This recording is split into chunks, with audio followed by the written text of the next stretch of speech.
you're going to get out of this video? You're going to get entertained for a few minutes in the old sense of a Viking telling a story.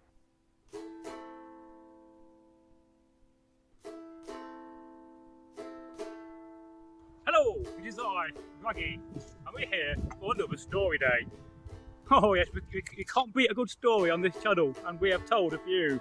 Now today's story comes from the land of Scotland, the home of those very brave Scottish men and women. And I do love Scotland. It's a wonderful, wonderful place and country for whiskey, and the lochs are gorgeous, and the scenery, and the people are very friendly. And they love a good sing-song in Scotland, and they know how to have a good time. So today's story, as I said, comes from Scotland and is a ghost story. So what are you going to get out of this video? You're going to get entertained for a few minutes in the old sense of a Viking telling a story. You're going to hopefully be scared by the ghost. Oh yes, a ghost of a Viking. True. And hopefully I shall be funny in this video. A long time ago, nearly 1,000 years or more, in Scotland, way up, West Scotland on the coast, there lived an old man. He was in his 40s and had a big white beard, some hair left, and he was well known in the area for being a wise man and a good farmer and fisherman. Like every person in the area, he likes to get up in the morning, in his old croft. The croft is like a Scottish version of a longhouse, normally built a stone structure with a good roof of beams and rafters, and normally shingle, which is wooden panels or wooden slates, or thatched, but I'd probably say thatch is more common. Croft houses are wonderful places. They're like a little farmstead. You could grow your food, have your animals outside, your sheep and a few cattle, grow some crops, and because you're on the coastline as well, you also can take advantage of fishing. And fishing was a big thing in those times, and still is today, but people don't really, people go out to fish for fun. Now 1,000 years ago, if I gone up to this old man and, said, could you imagine, in 1,000 years time, people will be fishing for fun? He'll say, I do not believe you, for you are lying. And that is not true, but true it is, of course. And it is an art and a skill itself. My granddad, oh yes, Ragnar, his name was, he was a fisherman. And my dad, my father, Ragnar too, fished in his time. And I myself have been out in longships fishing in the seas on many occasions when I've visited friends and relatives who live by the coast. And in those days, you had fishing nets and you had lines with hooks. And if you're wise, you would use both methods. Because a net is a net, you would fish it, you'd cast out, and you'd hope to catch a load of fish, maybe anchored with some stones with holes in. They would go out to look for those stones because those stones are special. And in the Dark Ages, in the medieval times, it was not easy to drill a stone. So stones with holes in were precious and have been used for a millennia or more, for thousands and thousands of years, various jobs. And of course, line fishing is where you just have a line with a load of hooks, and of course the hooks are made from good steel, a good metal of a good quality, you hope. They're bent and sharp, the rest. And again, they have a weight at the end of the line, so the line will sink down, and these fishermen, they would know where to go, they would know where to fish, and they would know where to cast the nets. And of course, it was very important in those times to get extra food in. They would catch the fish and they would hang them and dry them, and then they would last for months and months throughout those winter months when you had less food. That supply of fish and your extra crops you got in was very important. It was life and death. It really was. It was a matter between starving to death or not. And it reminds me of that scene from Game of Thrones when you have that man and his daughter in the longhouse, when that big dude with this ugly face and was going with the daughter from the north. I forget, it's a long time since I've seen it. They gave him some food, but he goes back, he travels there for some time and he's hanging about with this bad gang, and he finds them dead because they've starved to death. And he has a decency, and it's a really good programme, Game of Thrones, to bury him. And so we have our man, like I said, 1,000 years ago, very much in a similar situation. He was out every day working on his crops, tending his animals and going fishing in the morning. He'd always fish in the morning. It was the best part of the day. And they would get up very early at 4 or 5 o'clock, whenever the sun rose, that's when they woke up. And when the sun set, it was time to settle down for the night and go to bed. And so this one day, it was walking along the coast, and he saw something on the beach in the distance. He thought, what's that? And so he walked up, he walked past his longship. It's only a small one for, half a dozen people, but it does the job. And so he walked past his longship where it was berthed on the beach and tied off. And he looked in the distance again. Well, what is that? It's like clothes. That was his guess. He had good eyesight for a man of his age. And so he went over to the place where this object was on the ground, and it was indeed a set of clothes. And he picked them up. There was like very baggy trousers and a very nice tunic and various other bits, a hood, and he noticed there was a Thor's hammer. He knew at this very point it must have belonged to some Hiberno North Viking, or even a Viking from Norway or Sweden or even Denmark that has drowned, and somehow his clothes have washed up on the shore. And he did not know what to do. Should he pick them up? Should he leave them? Well, in those days they didn't waste anything, so he picked up the clothes and put them in his longship until later on that day when he took them back after fishing to his longhouse. And so, he went with the clothes, and he told his wife all about it. Oh, how strange that is. We'll dry them and put them in a cupboard. But they did not know what to do with them. And it was later on that evening they was both sitting around the hearth when a ghostly figure of a Viking appeared before them. And it scared them both, this ghostly figure. It looked wet, and he had a big beard, and he looked menacing, and he looked confused, and he didn't know where he was. Both, he didn't speak or say a word. He just appeared and disappeared, and the wife and the husband, the man and his wife, was very, very scared. And of course in the morning they told the servants and the people that lived around them about it, and they laughed. Oh, you're seeing things, you drank too much mead. But the next night it happened again, when they were sitting around the fire. And so in the last part of the story we left the Scottish man on the beach, and in the distance he saw something very strange. And so when he walked along the beach past his old longship where he goes fishing daily for fish, he came across a set of Viking clothes, some Viking trousers, a nicely decorated tunic, a cloak, and attached to the cloak was a Thor's hammer on a chain which was caught fast. Well, he thought this was very odd, as you've heard earlier, and he took the clothes back to his longhouse, his croft. And he sat down with his wife. He said, oh, have you seen this? These clothes? I don't know what this is about, but it's the first time in my life I've ever found any clothes on the beach. I found dead sailors before, and dead Vikings that have drowned in the sea and ended up being washed on the beach. And of course, when that happens, you give them a good burial and send them on the way to the next life.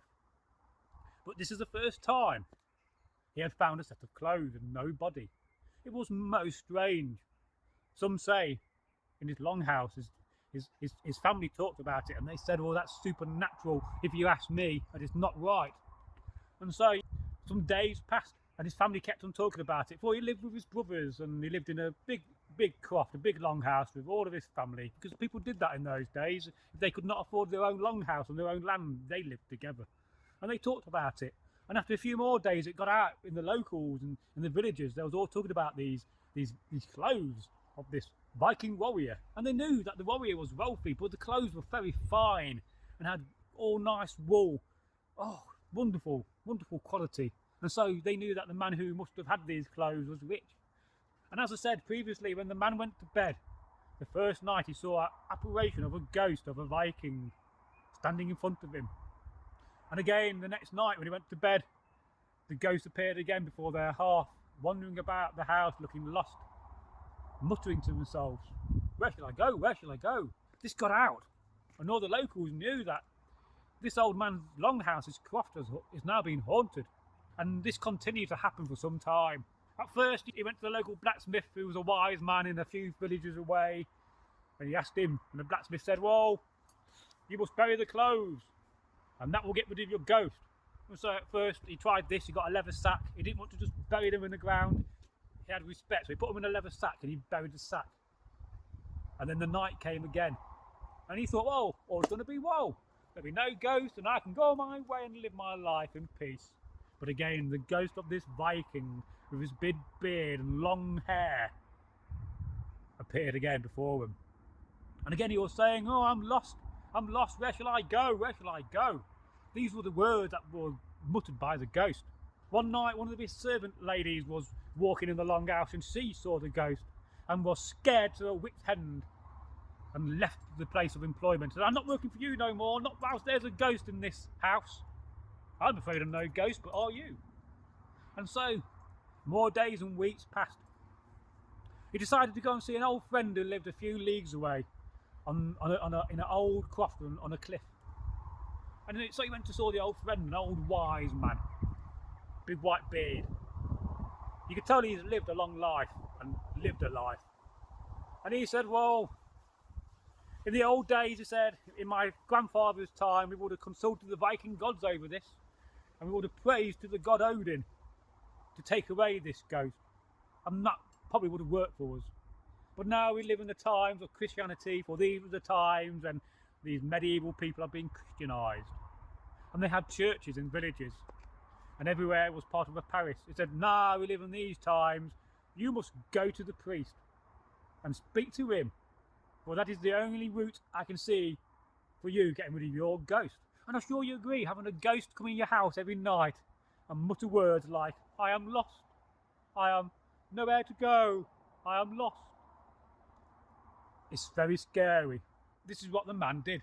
The next morning he got out his best horse because he had to go to the nearest town to go and see the bishop, for his priest was away at the time on some mission. They was always sending these priests and padres away to go and Christianise somebody else. But for me, I'm staying Viking. And so the man went on his horse. He got his horse and he got an old basic medieval saddle. He took some bread and cheese and a bit of food and a container of water in a leather container. Oh, and waterproof, of course, so it wouldn't leak out. But he went on his way. And it was a couple of days' ride, so he stayed at an inn and for the first night and had a nice meal and a bit of mead, and he was telling some of the strangers about his ghost, and they all agreed, oh yes, you need to go and see the bishop about this. Oh yes. And so the next day he got to this town. Some say it was the town of Falkirk, but I do not know, for I've never been there. And he went to the town where the town had a massive stone cathedral church. And this is the first time he's ever seen a building like this. He could see it in the distance from leagues away. It was that big and tall. Oh, he couldn't believe what his eyes were seeing. And as he got closer on his horse, this church got bigger and bigger. Now he's been to small churches, wooden structures nearby where he lives, but this was enormous. It reminded him of his granddad telling him about the halls of the Vikings, and he kind of thought about that. And he got closer to the church, and the church got bigger until he was in front of it, and literally had to look up like that to see the top of the church and the spire and the towers. And so he went in and he asked one of the preachers, one of the padres, one of the holy men, the monks, where's the bishop? I've got a terrible problem with a ghost. And he was showing the way to the bishop's quarters, and he sat down in the bishop's nice quarters with a table and chairs, luxury for those times. And he told him about his story. And the bishop agreed to do something about it. He says, I shall come to your croft in 5 days' time, and I will get rid of this ghost of a sailor for you. And this is what happened. Of course, the man had to go back. It took him 2 more days on his horse, and he stayed at the same inn on the second night. And he was telling the people he spoke to the couple of days before what the bishop said, and they was happy for him because they could see an end and a result to this terrible situation this man was in. And the 5 days did pass, and the bishop was true to his word. He came with a few people. Bishops always travel with numbers and luxury. And he came to the longhouse and he did a ceremony to get rid of the ghost. Of course, I've never seen one of them, for I am a pagan. But it is said that it worked, for the next day, when the man was waiting for the ghost to appear at night, the ghost never appeared. From that day onwards, for years and years of the life that was left in this man, he never saw the ghost again. The ghosts were buried in the churchyard and taken away by the bishop, and the ghost of the Viking was laid to rest. I'm sure you agree it's a terrible story to have a ghost of a Viking sailor in your house, but I'm glad it worked out in the end for both the Viking ghost and the man. I hope you've enjoyed this story, and I'm sorry it's in 2 parts, but my battery ran out during the first filming. If you like our channel, If you love Northworthy sagas and stories, then please do 2 things for me. That's 4. Do 2 things, 1 and 2. 1 is to share the video. By sharing our videos, you'll help us reach and get a bigger audience, and YouTube will show us to more people. And 2, liking the video. By liking the video, it does the same thing. It lets the algorithm know that you like our videos. And if you can go and watch as many of our videos as you can and repeatedly watch them, especially the short videos, it helps more and more. So goodbye from me. Well, this is my last film of the day. Well, it's now 9 o'clock at night, and soon it will be dark out here. And where I live in Northworthy, we have wolves and bears, bandits, and even worse, Anglo-Saxons. Goodbye. Praise the gods, and praise all that watch. Whether you believe or not, it's irrelevant to me. All that matters is that you practice goodness in life. Goodness and kindness always pays. Those are my wise words for the day.